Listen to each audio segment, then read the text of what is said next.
আচ্ছা, এই ফোনটার প্রবলেমটা ছিল যখন আমরা পাওয়ার সাপ্লাইতে কানেকশন দিতাম, পাওয়ার সাপ্লাইতে কানেকশন দেওয়ার সাথে সাথে ফোনটা ফুল শর্ট দেখাইতো, মানে পাওয়ার সাপ্লাইতে অটোমেটিক্যালি 200 বা 200 প্লাস রিডিং আসতো 2.00। তো এর মানে কি ফুল শর্ট। পরবর্তীতে আমরা শর্ট কিলার লাগানোর পর দেখলাম কি যে এখানে আইসি গরম হয়। তো আইসিটা আরেকজন যে যার ফোন আর কি, যেই দোকানদারের ফোন, সে আইসিটা রিমুভ করছে। রিমুভ করার পর এখন হচ্ছে দেখা গেল আইসিটা লাগাইলে কি আবার শর্ট হবে নাকি হবে না। অনেক সময় দেখা গেল আপনি আইসি শর্ট পাইছেন, আইসি চেঞ্জ করলেন, চেঞ্জ করার পরে দেখলেন কি আবারও শর্ট, এমন হয় না? জি। যেহেতু চার্জিং আইসিটা আমাদের গরম হয়েছিল, তো চার্জিং আইসির পাশে আমরা জানি একটা কয়েল থাকে, সেখানে বিপিএস লাইন থাকে, তাই না? যেটা কি করে ভিভেট কে ডিসি টু ডিসি সাপ্লাই করে প্রদান করে। তো এখানে চার্জিং আইসি উঠানোর পরে এখন আমরা দেখবো যে বিপিএস লাইনটা কি আমাদের ওকে আছে কিনা। যদি বিপিএস লাইন শর্ট থাকে তাহলে আপনি আইসি আরো 10টা চেঞ্জ করলেও কি গরম হবে, ঠিক আছে? আর যদি বিপিএস লাইন শর্ট থাকে, যদি শর্ট ঠিক করতে পারি আমরা, ঠিক করার পর আমাদের আগের যে আইসিটা ছিল যেটা গরম হইতো, এটা লাগিয়ে দিলেও সমাধান হয়ে যাবে। এজন্য বিষয়টা খুব গুরুত্বপূর্ণ যে আপনি আইসি দেখলেন গরম হয়, আইসি চেঞ্জ করার পরে দেখলেন আবারও গরম হয়, তাহলে তো লস, তাই না? এজন্য কাজ করতে হবে বুঝে শুনে, প্রবলেম কোন জায়গায় এক্স্যাক্টলি সেটা ফাইন্ড আউট করে হচ্ছে কাজ করতে হবে। তো এখানে আমরা একটা গ্রাউন্ডে রাখলাম লাইন এবং বাজার মোডে আমরা এখন টেস্ট করব। এখানে যেহেতু এই কয়েলটাই হচ্ছে কি বিপিএস লাইন, এখানে ধরার পর এখানে বিপ আসতেছে, তাই না? বিপিএস লাইন শর্ট আছে আমাদের এখানে। আমাদের যখন আমরা দেখলাম পাওয়ার সাপ্লাইতে লাগানোর পর ফোনটা ফুল শর্ট ছিল, তো পরবর্তীতে এখানে শর্ট কিলার লাগানো হয়েছে কোথায়? ব্যাটারি কানেক্টরে শর্ট কিলার লাগানো হয়েছে।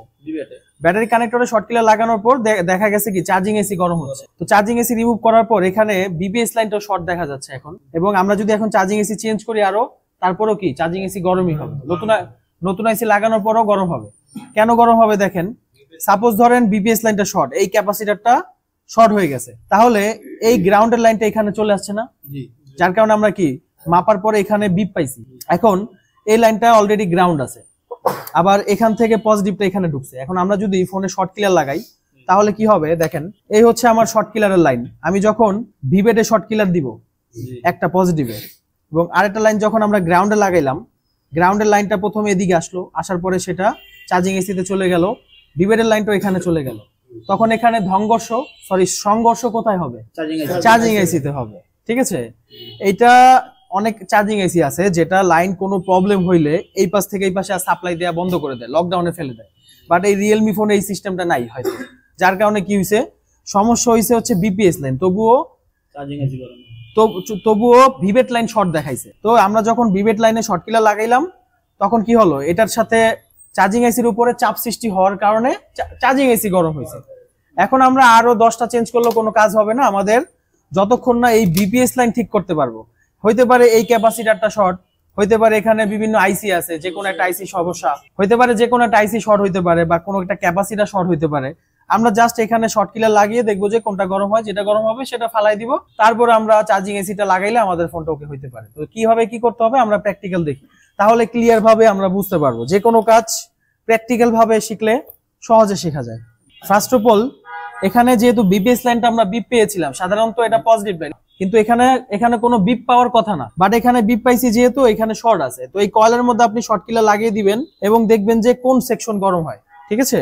পুরো বোর্ডের মধ্যে কোন সেকশনটা আমাদের গরম হচ্ছে সেটা বুঝতে হবে। আচ্ছা, আমার এখানে গরম লাগতেছে, অনুভব হচ্ছে। আমি প্রথমে দেখবো যে কোন জায়গাটা বা কোন সেকশনে গরম অনুভব হচ্ছে। এই সেকশনে গরম হচ্ছে, ঠিক আছে? আমি এখানে ধোয়া থেরাপি দিয়ে দেখবো যে এক্স্যাক্টলি কোনটা সমস্যা। ধোয়া থেরাপি দেওয়ার কিছু নিয়ম আছে, অনেকে আছে ধোয়া দিবেন ধোয়া হবে না। কেন হবে না? কিছু কারণ আছে। তার মধ্যে 1 নাম্বার কারণ হচ্ছে যদি দোকানের মধ্যে ফ্যান অন থাকে, অথবা আপনার দোকান যদি পদ্মা নদীর কিনারে হয়, তাহলে তো অনেক বাতাস আসবে, আপনি ধোয়া দিতে পারবেন না। অবশ্যই একটা এমন জায়গা লাগবে যেখানে কোনো হাওয়া বাতাস কম, ঠিক আছে? সোজা কথা। দ্বিতীয়ত হচ্ছে রজেন লাগবে। আপনি চাইলে একবারে নতুন ইনটেক রজেন ইউজ করতে পারেন, যেগুলো পোড়া রজেন অলরেডি পুড়ে গেছে, এগুলো দিয়ে তেমন একটা কার্যকর হয় না। এবং তাতালে হিট রাখতে হবে। আমি এখানে T2110 তাতাল যেটা এটা ইউজ করতেছি, এটা 400 হিট রাখলে ওকে।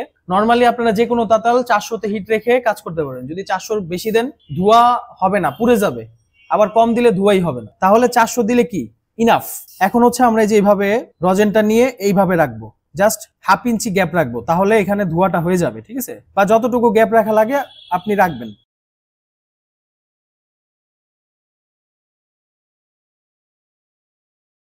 এখন আমরা দেখবো শর্ট কিলার লাগিয়ে যে কোন লাইনটা আমাদের গরম হয় বা কোনটা শর্ট আছে। এখন আমরা শর্ট কিলার লাগানোর সুবিধার্থে এখানে একটা জাম্পার করে নিব, যাতে আমাদের পজিটিভ লাইনটা এখানে কানেকশন দেওয়ার জন্য সুবিধা হয়। এখানে আমরা পজিটিভ কানেকশনটা দিয়ে দিলাম তারের সাথে, এবং গ্রাউন্ডের সাথে আমরা টাচ করব নেগেটিভ লাইন। দেখতে পাচ্ছেন এখানে শর্ট কিলার লাগানোর পর ক্যাপাসিটার একটা গরম হচ্ছে। এক্স্যাক্টলি আমাদের এই ক্যাপাসিটারটা শর্ট হয়ে যাওয়ার কারণে আমাদের ফোনটা কিন্তু সমস্যা হয়েছে।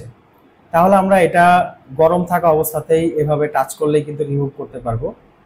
তো রিমুভ করে নেওয়ার পরে এবার হচ্ছে আমরা ফোনটা দেখবো ওকে হয়েছে কিনা। তো এখানে আমরা তারটা খুলে নিব। তো এখন আমরা বাজার মোডে এখানে ট্রাই করে দেখবো যে আমাদের এখন আর কোনো শর্ট আছে কিনা। তো আমরা এখান থেকে মাল্টিমিটার একটা গ্রাউন্ডে রাখলাম, আর একটা হচ্ছে বিপিএস এ রাখলাম, বাট এখানে কিন্তু এখন আর কোনো বিপ আসতেছে না, তাই না? তার মানে শর্ট এখন আর নেই। তাহলে আমরা চার্জিং এসিটা লাগিয়ে দেখবো যে আমাদের ফোনটা ওকে হয় কিনা। যদি না হয় তখন আমাদের চার্জিং এসিটা চেঞ্জ করতে হবে, কারণ ওভার প্রেসারের কারণে বা ওভার হিটিং এর কারণে চার্জিং এসি অনেক সময় জ্বলে যেতে পারে বা ভিতরে শর্ট হইতে পারে। সো এখানে আমরা প্রথমে সমান করে নিব, কারণ এখানে উঁচু নিচে আছে, উঁচু নিচে থাকলে কিন্তু সমস্যা। প্রত্যেকটা লাইন আমরা সমান করে আমাদের যে আইসিটি রয়েছে কাঙ্ক্ষিত সেটা আমরা রিবোলিং করে তারপর হচ্ছে ফোনটা রানিং করব ইনশাল্লাহ।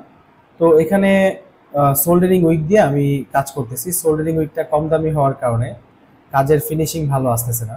যাই হোক, এখানে আমরা সমান করার পরে অকটেন দিয়ে ওয়াশ করে দিব বা যে কোনো ক্লিনার দিয়ে ওয়াশ করব। এবার এখানে আমি একটু মাস্ক লাগিয়ে নিচ্ছি, কারণ এখানে ঘষা খেয়ে কিছু লাইনের রং উঠে গিয়েছিল, এজন্য আমরা এক্সট্রা রংটা লাগিয়ে নিলাম। এবার হচ্ছে আমরা আইসিটা সমান করে নিচ্ছি এবং আইসিটা এখন আমরা রিবোলিং করব। তো রিবোলিং করার ক্ষেত্রে অবশ্যই আইসিতে কোনো তেল থাকা যাবে না, এবং প্লেটে বসানোর পর আইসির পেজ দিয়ে হাওয়া 3 এবং 290 হিট দিয়ে আমরা আইসিটি রিবোলিং করব। তো রিবোলিং করার পর আমরা এখন এখানে ওয়াশ করে দিচ্ছি। দেখতে পাচ্ছেন কতটা সুন্দরভাবে রিবোলিং হয়েছে, এবং আরেকটু ফিনিশিংয়ের জন্য আমরা এখানে পেজ দিয়ে বলগুলো শাইনিং করে নিলাম। এখন আমরা আইসিটা বসিয়ে দিব যেই বরাবর ছিল সেই বরাবর। তো এখানে আমরা সমানভাবে বসানোর পরে প্রথমে হাওয়া কমিয়ে 330-এ রেখে হিট করব। এবার হচ্ছে আমরা হাওয়াটা বাড়িয়ে দিব যখন এই আইসিটা একটু লেগে যাবে, এবং পেজ দিয়ে ভালোভাবে রিহোট করে আইসিটা বসিয়ে নিব। এখন আমরা ফোনটা অন করে দেখছি যে আমাদের কাঙ্ক্ষিত ফোনটা রানিং হয়েছে কিনা। তো এখানে আমরা পাওয়ার প্রেস করার পর দেখতে পাচ্ছেন রিডিংটা উঠতেছে। তো আলহামদুলিল্লাহ আমাদের ফোনটা কিন্তু রানিং হয়েছে, কিন্তু এখানে ডিসপ্লেতে কিছু আসে নাই। এটা আমরা পরবর্তীতে ঠিক করে নিব। তো ডিসপ্লে আসে নাই, হয়তো ডিসপ্লেতে সমস্যা আছে, কিন্তু বোর্ড আমাদের আগে শর্ট ছিল। শর্ট রিমুভ করার পর আমরা ফোনটা রানিং করেছি। তো এইভাবেই কাজ করতে হবে। আসসালামু আলাইকুম।